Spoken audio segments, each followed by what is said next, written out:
एक मजदूर जब दिन भर काम करता है तो काम करने के बाद शाम को उसे पैसे मिलते हैं और उन पैसों को लेकर वह बड़ा ही खुश होता है।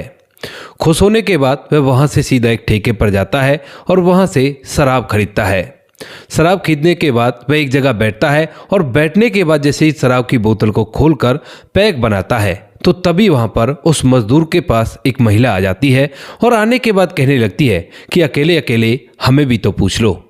अब इस बात को सुनकर वह मजदूर पूरी तरह से हैरान हो जाता है और हैरानी भरी निगाहों से इस महिला की तरफ देखने लगता है। कौन थी वह महिला और क्या कारण था जो यह महिला इस तरह से उससे पूछ रही थी? पूरी सच्चाई के बारे में जानने के लिए वीडियो को अंत तक जरूर देखें। नमस्कार दोस्तों, मेरा नाम है जीतू और आप लोग देख रहे हो जीतू उपदेश चैनल। वीडियो को ज़्यादा से ज़्यादा शेयर करें और चैनल को सब्सक्राइब करना ना भूलें ताकि मेरा हौसला बढ़ता रहे। छत्तीसगढ़ के दुर्ग जिले में एक भिलाई जगह पड़ती है और वहीं के पास ही में एक परिवार रहा करता है। परिवार के अंदर पति पत्नी रहा करते हैं जिनकी अभी अभी शादी हुई है और वो लोग अपना जीवन जी रहे हैं। यहाँ पर जो पति होता है उसका नाम तुलाराम होता है और जो तुलाराम है वह मेहनत मजदूरी किया करता है और मेहनत मजदूरी के साथ अक्सर दूसरे तीसरे दिन शराब भी पी लिया करता है।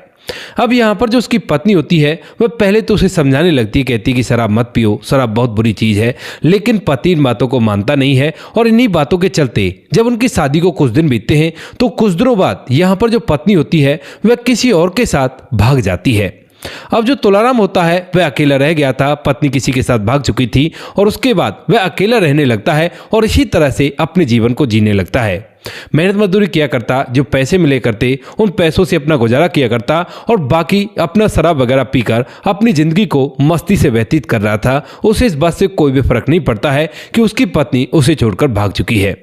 धीरे धीरे समय बीतता है और बीते बीते समय आ जाता है जुलाई 2025 का।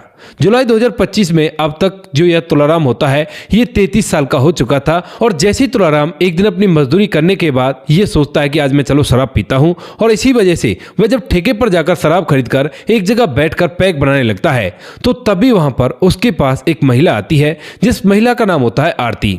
आरती जो भी इसी तरह से मजदूरी किया करती है जिस तरह से तुलाराम किया करता है और यहाँ पर आरती तुलाराम को जाना तो करती है लेकिन उन दोनों की आपस में बातचीत नहीं हुई है और वह केवल एक दूसरे को बस ऐसे ही जाना करते हैं जैसे दो मजदूर एक दूसरे को जाना करते हैं। अब यहाँ पर जब तुलाराम पैक बना रहा था तो उसी समय आरती आ जाती है और आने के बाद मुस्कुराते उससे कहने लगती है कि अकेले अकेले ही हमसे भी तो पूछ लो। अब इस बात को सुनकर यहाँ पर जो तुलाराम होता है वो हैरान होता है और कहने लगता है कि क्या तुम भी शराब पियोगी? तो यहाँ पर आरती कहती है कि क्यों, मैं क्यों नहीं पी सकती, मैं भी शराब पिया करती हूँ और मेरे लिए भी एक पैक बनाओ। उसके बाद जो तुलाराम होता है वह बड़ा ही हैरानी भरी निगाहों से उसकी तरफ देखता तो रहता है लेकिन उसके लिए पैक बना देता है। यहाँ पर जो आरती होती है वो उस पैक को लेती है और पी लेती है और उसके बाद दोबारा से गिलास आगे की तरफ कर देती है। अब यहाँ पर ये दोनों कुछ देर तक शराब पीते हैं और शराब पीने के बाद जब ये बोतल खत्म हो जाती है तो जो आरती होती है, जब तक उसने ये पूछ लिया था कि तुलाराम के घर में कोई है या नहीं है और तुलाराम ने उसे बता दिया था कि मेरे घर पर कोई भी नहीं है, तो जो आरती होती है वो कहने लगती है कि ठीक है अब यहाँ नहीं, अब घर चलते हैं और घर पर ही तुम्हारे साथ शराब पीएंगे। ऐसा कहकर जो आरती होती है तुलाराम को लेकर उसके घर चली जाती है और यहीं से कुछ बोतल भी खरीदती है, साथ में कुछ खाने पीने का चखना वगैरह भी खरीदती है और दोनों के दोनों उस जगह पर चले जाते हैं जहां पर तुलाराम रहा करता था, जो उसका घर था। वहां पर जाने के बाद आरती और तुलाराम फिर से शराब पीते हैं और शराब पीने के बाद इन दोनों के बीच में संबंध भी बन जाते हैं। अब तो यहाँ पर यह सिलसिला रोज रोज का होने लगता है। आरती तुलाराम के साथ ही जाया करती और जब वहां से लौटा करती तो साथ में शराब लिया करती और दोनों घर पर आकर शराब पिया करते। धीरे धीरे समय बीतता है, कोई भी कैसी भी दिक्कत नहीं थी और जब इन बातों को कुछ दिन बीत जाते हैं तो उसके बाद यहाँ पर जो तुलाराम होता है वो एक दिन उससे पूछने लगता है कि यार ये बताओ कि तुम्हारा कोई घर परिवार नहीं है जो तुम मेरे साथ इस तरह से रहा करती हो? तो यहाँ पर जो आरती है वो उससे कहती है कि था घर परिवार सब कुछ है और मेरे भैया वगैरह भी हैं, लेकिन अब मैं तुम्हारे साथ रह रही हूं तो तुम्हारे साथ लिविंग में रहूंगी। तो वो पूछने लगता है कि कैसे कैसे था, तो वह बताती है कि यहाँ पर मेरी पहले एक शादी हुई थी और शादी के बाद जो मेरा पति था वह मेरे साथ बैठकर शराब पिया करता था जिसका नाम होता है सुरेश। वह उसे अपने हाथ पर टैटू दिखाती है और हाथ पर नाम लिखा हुआ था सुरेश और उसके बाद लखन लिखा हुआ था और लास्ट में एक त्रिशूल बना हुआ था। तो यहाँ पर वह बताती है कि सुरेश मेरे साथ शराब पिया करता था और हम दोनों अपनी जिंदगी को खुशियों से व्यतीत कर रहे थे। लेकिन धीरे धीरे शादी के कुछ ही दिनों बाद मेरा जो पति पति सुरेश होता है वह इस दुनिया को छोड़कर चला जाता है और उसके बाद मैं अपने मायके में अपने भाइयों के साथ रहने लगती हूँ। धीरे धीरे कुछ समय बीतता है और कुछ समय बाद जो मेरे भाई होते हैं वह मेरी एक दूसरी जगह शादी करा देते हैं और शादी होने के बाद जिससे मेरी शादी हुई थी उसका नाम लखन होता है। अब लखन भी कभी कभार शराब पिया करता था, मैं वो उसके साथ बैठकर पी लिया करती थी और कोई भी कैसी भी दिक्कत नहीं थी। लेकिन लखन को ये शराब की लत अच्छी नहीं लगती है और इस वजह से वो मुझे थोड़ी थोड़ी बातें कह दिया करता था।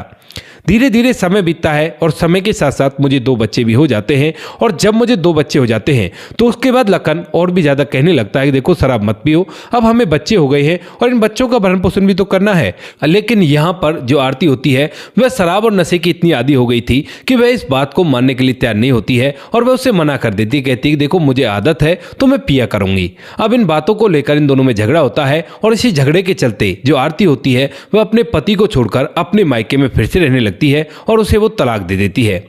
आरती ने अपने पति को तलाक दे दिया था और अपने भाइयों के पास रहकर यहीं पर शराब पिया करती थी।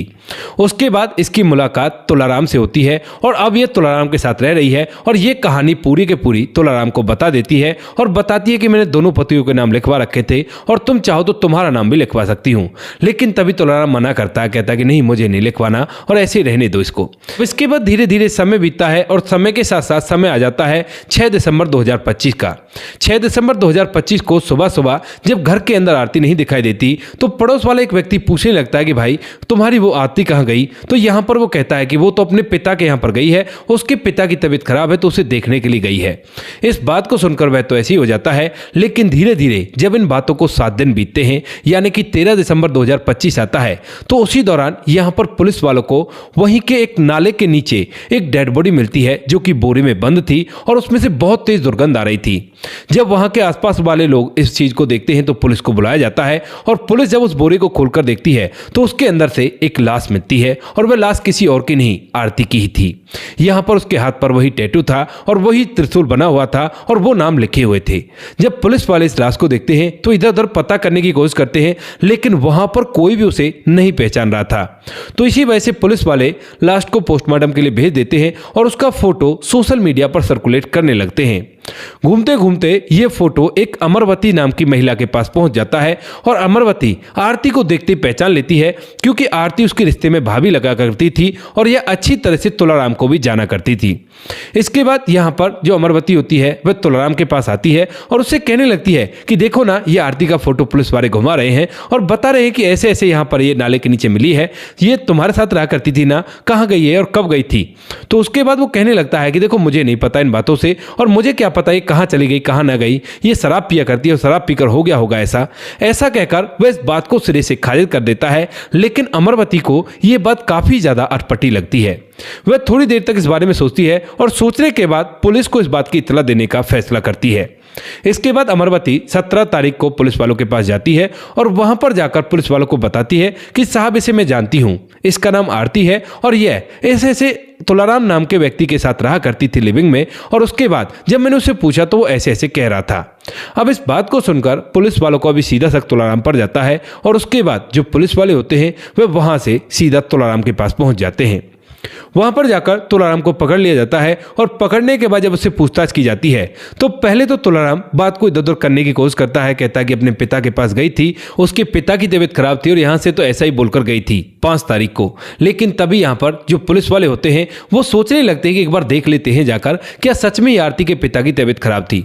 तो उसके बाद जब वो लोग पता करते हैं तो उन्हें पता चलता है कि ऐसा कुछ भी नहीं था और इसी वजह से यहां पर जो पुलिस वाले होते हैं अब तुलाराम से सख्ती से पूछताछ करने लगते हैं। जब तुलाराम से सख्ती से इस बात की पूछताछ की जाती है तो यहां पर तुलाराम टूटता है और एक पूरी कहानी पुलिस वालों को बताता है। कहता है कि साहब ये आरती है, इस तरह से इसकी पहले 2 शादी हो चुकी थी लेकिन शराब पीने की लत की वजह से इसके दूसरे पति ने भी इसे छोड़ दिया और पहला पति इस लत की वजह से इस दुनिया को छोड़कर चला गया। उसके बाद ये मेरे पास ऐसे ऐसे आती है और मैं भी इसके साथ रहने लगता हूं क्योंकि मेरा भी कोई सहारा नहीं था और मैं सोचता हूं कि हम दोनों एक साथ अपने जीवन को जिएंगे। लेकिन जब ये मेरे साथ रहने लगती है तो ये सुबह दोपहर शाम तीनों टाइम शराब पिया करती है और शराब पीने के बाद भी ये नहीं है कि घर में बैठी रहे, उसके बाद उसे जो भी मिल जाया करता उसी के साथ अवैध संबंध बना लिया करती और इन बातों से जब वह अड़ोस पड़ोस वाले के साथ ऐसा करती है तो उनकी पत्नियां मुझसे इस बात की शिकायत करती हैं और कहने लगती कि कैसी महिला को लेकर आया है, इसने तो यहां पर गंद मचा रखी है और हमारे पतियों के साथ ऐसा किया करती है।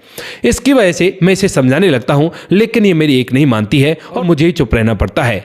जब यह सिलसिला कुछ ज्यादा बढ़ जाता है तो 5 दिसंबर 2025 की बात होती है। शाम के समय शराब पीती है और तभी मैं इसे दोबारा से समझाने लगता हूं, लेकिन ये फिर से मना कर देती है। कहती है कि मेरी मर्जी, मैं जैसे चाहे वैसे रहूं, तुम होते कौन हो ये बात पूछने वाले, मैं तुम्हारे साथ लिविंग में रह रही हूं, ना कि तुम मेरे पति हो।